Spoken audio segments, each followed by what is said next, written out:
அதே 8 மணி நேரம் நான் தூங்கிட்டோம் அப்படின்னு சொல்லுவோம். It is not a thing that we have to compensate. Night தூங்காததை பகலில் தூங்கி என்னால் காம்பன்சேட் பண்ண முடியும் நம்மளால சொல்லவே முடியாது.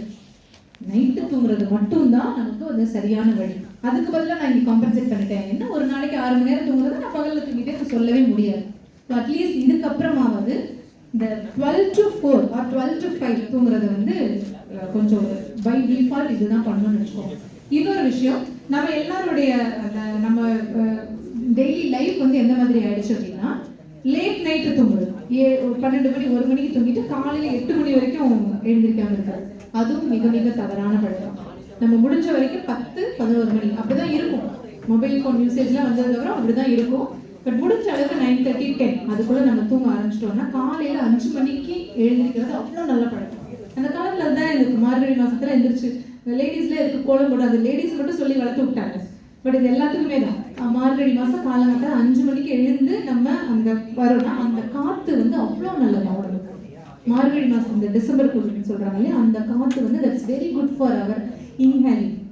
அதுல தான் நமக்கு தேவையான ஆக்சிஜன். அது 1 மந்த் நம்ம வெளியில போய் நம்ம அந்த அந்த யாரை இன்ஹேல் பண்ணோம் அப்படின்னா it is very good for the health. So அந்த பழக்க வழக்கங்களை நம்ம வந்து கொஞ்சம் கொஞ்சமாக மாற்றிக்கணும். Okay, S.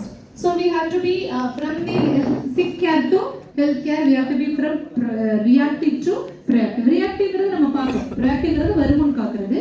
ரியாக்டிவ்ங்கிறது ஒரு வந்ததுக்கு அப்புறமா போய் டாக்டர்கிட்ட போய் எதனால பிரச்சனை வந்துருச்சுன்னு பார்க்குறது. So better to have proactive medicine rather than going for reactive medicine.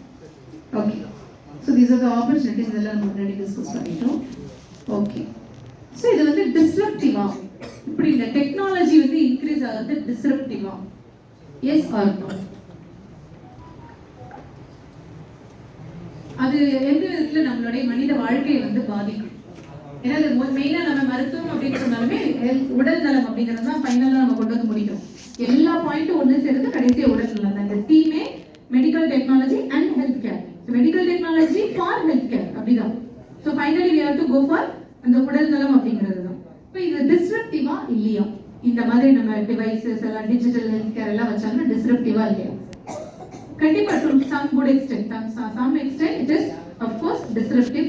முடிஞ்ச அளவுக்கு நம்ம இந்த மாதிரி டிஜிட்டல் இந்த மாதிரி விஷயங்களை நம்ம அவாய்ட் பண்ணிக்கணும். Only for the specific applications எதுக்கெல்லாம் நம்ம யூஸ் பண்றோமோ அதை விட்டுட்டு முடிஞ்ச அளவுக்கு பிசிக்கலா நம்ம ஆக்டிவிட்டிஸ் பண்றது, பிசிக்கலா நம்ம டாக்டர்ஸ் போய் பார்க்கறது. Of course the applications will be there, but still we have to go with the nature. Okay, fine.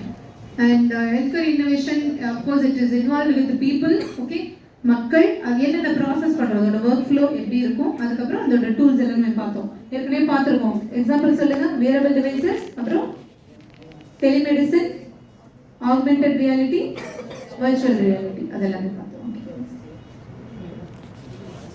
Okay, இதெல்லாமே நம்ம முன்னாடி பார்த்துட்டோம். அடுத்தது ஓகே, ஸோ இப்போ வந்து உங்களுக்கு எல்லாத்துக்குமே ஒரு சின்ன உடல் நலம் சம்மந்தப்பட்டது அப்படிங்கிறதுனால எல்லாரும் பேப்பர் வச்சிருக்கீங்களா? உங்களுக்கு எல்லாம் நோட் பேட் கொடுத்துருக்காங்கல்ல, ஃபைல் வச்சிருக்கீங்களா?